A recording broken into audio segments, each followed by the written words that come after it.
Happy New Year everyone, it's the second video of my festive doubleheader and it's a long overdue return to Le Mans Ultimate to give the new GT3 series a try. Now I haven't bought the DLC pack as I don't really spend enough time in LMU to make it worthwhile, and even if I did, personally I feel a little bit uncomfortable about buying DLC for games that haven't been brought out of early access yet. Luckily though, there's one LMU GT3 car that's free to all, the McLaren 720 Evo, so that's what I'll be driving here at Bahrain. It's split 3 of 10 and I'm starting from P9 on a grid of 19. Let's see what it's like.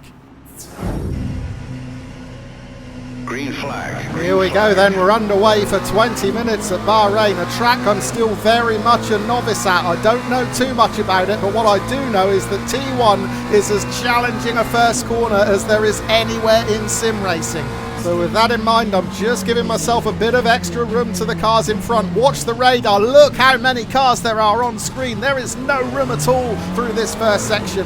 Oh, and there's a coming together in front, one BMW sideways, another BMW having to take evasive action. I managed to react just in the nick of time to squeeze through the middle, and now I find myself up into P6. I've got Giovanni Fredella and Lucas De Sosa, the two drivers behind me. Look at Fredella in the rearview mirror driving the McLaren. He's going to lose the rear and career across track into 2 other cars, so that has opened up the pack a bit.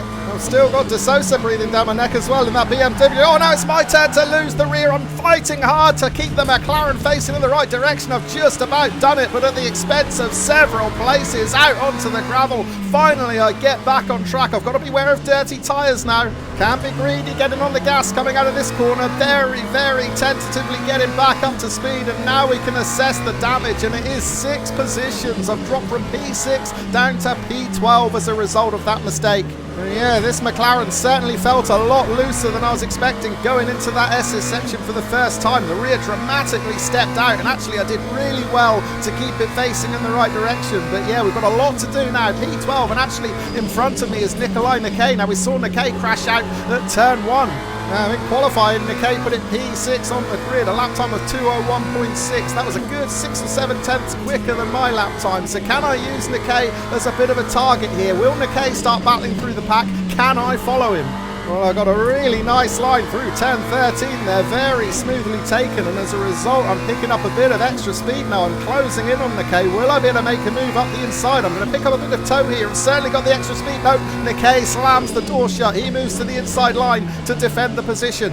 Into the final corner then. It's imperative that I stay right on the tail of that BMW. I want to pick up as much extra toe as I possibly can coming down this start-finish straight. Oh, Nikkei going into pit lane, and he's not the only one. There was at least 2 other drivers entering pit lane there, so all of a sudden I find myself back up into P9. So penalties must have been dished out there for infringements at the start. Speaking of the start, let's check out the replay and see what happened to the BMW of Nikkei. He's on the inside here. Oh, he's just going to get pinched by the McLaren of Eric Cruz. Cruz closing the door, the gap disappears, and Nikkei gets his nose wiped. Now, I was really lucky not to get collected in that, and I was even luckier not to get collected by another incident right behind me. Look how tight it is at T1. Watch the Ferrari in the middle of the pack. That's Francesco Zonta. He loses control right behind me and smashes into the BMW. Again, I was just inches from being taken out myself there. Right, moving on to turn 4. That's me leading the pack. There's a matching McLaren right behind me. Giovanni Fredella gets really close there, but exiting the corner, he loses the rear and slides into 2 other drivers. However, I certainly can't criticise Fredella for losing the rear of this McLaren, because at the very next section I did exactly the same thing. It just starts to step out there. I managed to correct it, but not before going out onto the gravel and losing 6 positions. Well, while I found myself down in P12, it was only temporary because 3 drivers were handed drive-through penalties on that opening lap. So when I crossed the line to start the second lap, I found myself back up into P9, and that is where I remain as we rejoin the live action towards the end of this second lap. And it does actually look like the pack is beginning to spread out a bit. That's Samuel Hollebeck in front of me in P8, but he is now more than 2 seconds clear in that Ferrari. Meanwhile, behind, I've got a bit of breathing room there as well, because Misha Setz is nearly 1.5 seconds back. Right, into turn 13, instant. Oh, the BMW rejoining right across track. I had to get on the brakes hard there to avoid that rejoining BMW. I've picked up 2 positions from the accident, but I think I'm going to lose one straight away because Misha Setz has managed to maintain maintain far more top speed than I have coming down this back straight. Can I hold the position? No, I can't. Sets slams the door shut into the final corner, but Sets is wide on exit out onto the gravel. That is going to give me an opportunity to snap right back as we begin the charge down the start-finish straight to begin lap 3. We're side by side now. This is the battle for P7. Actually make that P6 because we've just gone past Eric Cruz in pit lane. So yeah, it looks like I've got this 6th position back. I'm going to have the inside line for turn 1. I don't think Sets is going to get past around the outside. He isn't. He thinks better of it. So all of a sudden I find myself back up into P6. And here's another look at the incident that gifted me those 2 positions. Lucas De Sosa in the BMW tries a move up the inside of Panosaurus in that Ferrari. They both spin out and then, yeah, really careless rejoin from the BMW driver there. Thankfully, I managed to get through okay. Right, lap 3 then. I'm up into P6, but I've got Sets just half a second behind me, and then half a second behind him is De Sosa. So I've switched the TV cam on. We can keep an eye on things from De Sosa's on board. And we know he's quicker than the pair of us in that BMW. He qualified P5 on the grid with a 2:01.5, so I suspect he'll be challenging very, very soon. But for now, I'm under pressure from Sets, and I make a big mistake coming out of that sharp right-hander. The rear steps out. I almost lose control. Is that going to be an open invitation for Sets to make a move up the inside into these 2 tricky left-handers? He is on the inside. De Sosa's got the best view of this battle, tucked in right behind the pair of us. But yeah, Sets gets through up into P6. That's me down into P7, and now I've got De Sosa to deal with. The BMW is breathing down my neck. He's going to have a look up the inside as we approach this left-hander. I don't think there's room. Oh, but De Sosa's trying to make room. He's trying to force his way up the inside there, using a bit of the curb as well. There was big contact. I felt the rear of my car almost step out there, but I've managed to hold on to it and hold on to P7 for now. Right, jumping forward to the start of lap 5. I'm now 0.7 of a second ahead of De Sosa, but 0.6 of a second behind Sets in that P6.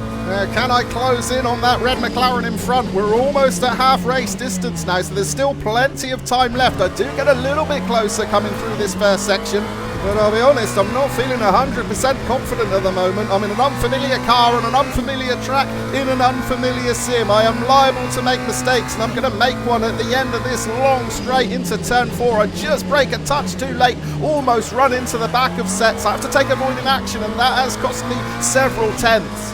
So yeah, I'm a little bit flustered here. The gap to Sets is now nearly 1 second, and instead I'm closer to De Sosa behind. He is just 0.2 of a second. You can see him getting bigger and bigger in the rear view mirror. As we come up to this right-hander, there's contact. De Sosa runs into the back of me. Now I think that might have been on me. I braked a little bit too early there. That's given De Sosa the opportunity to move through up the inside. However, he is just going to lift off. Maybe that's an apology for the nudge. If it is an apology, it's probably not needed. Like I said, I braked just a little bit too early there. Oh, I'm almost losing control again. Coming out of that left-hander, really struggling with that corner. And now De Sosa does indeed get through up into P7. I find myself down into 8th. And just for a moment there, I was tempted by a sniff up the inside into this left-hander, just as De Sosa did to me a lap or 2 ago. However, I thought better of it, and I'll tuck back in behind. Right, jumping forward now to the end of lap 6. And Misha Sets is making a break for it in P6, now more than 3.5 seconds clear, so it looks like 6th position might be beyond me now. Instead, I've got to concentrate on this battle for 7th with De Sosa.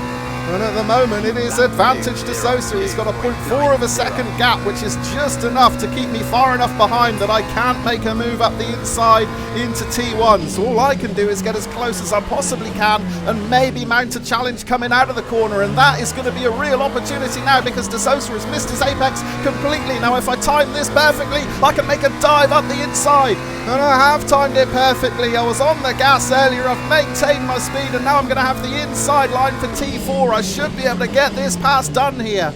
De Sosa is going to apply as much pressure as he possibly can around the outside, but as long as I get on the gas smoothly without losing the rear, I should be able to get far enough ahead to make P7 my own, and I have done.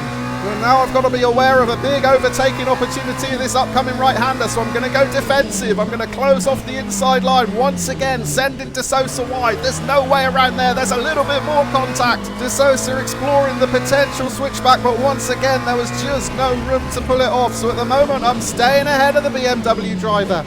But I'll feel a lot happier once I've got out of this corner, because I've really struggled here. This time, though, I managed to stay ahead.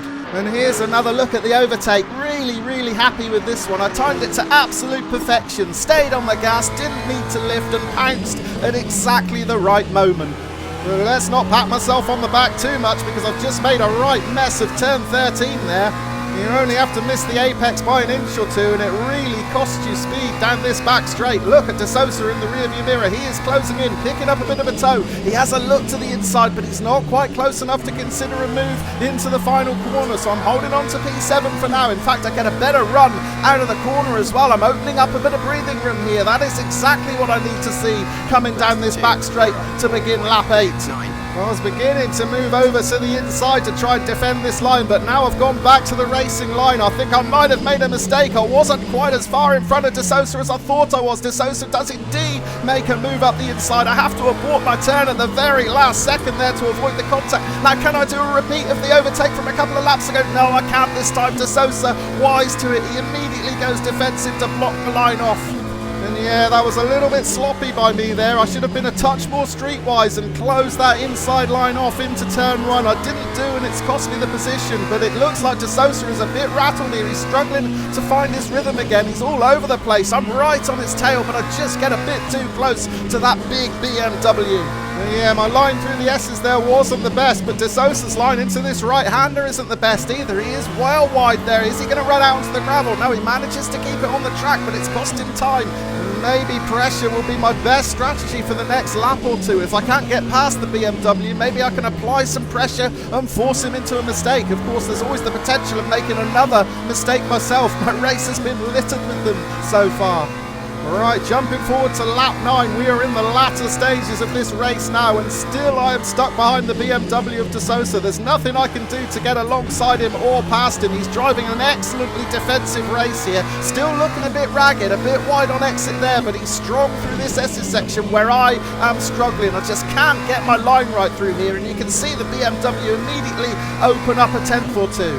In turn, I try extra hard to close that gap back in, but that forces me into a mistake. I'm too hot on the brakes. I have to take avoiding action, and that has cost me big time. And that was as close as I got. We're jumping forward now to the last lap. You can see De Sosa has made that 7th position his own. He is 2 seconds clear as we approach the finish line to take the checkered flag. P8 for me, and a gain of 1 position from where I started on the grid. So really happy with that and really enjoyed this race. It's made a refreshing change to drive GT3s in a sim other than ACC. I mean, my pace wasn't great here compared to the other drivers around me, but that's no surprise given it was such an unfamiliar combo and an unfamiliar sim. It's been months since I've driven in Le Mans Ultimate. This McLaren really was fantastic fun to race in. I'm still not sold on the idea of buying the full DLC though. As I said at the start of the video, I just feel uneasy about paid content for titles that haven't officially been released yet. But I'm really hopeful that Le Mans Ultimate can get this game finished because there is some fantastic racing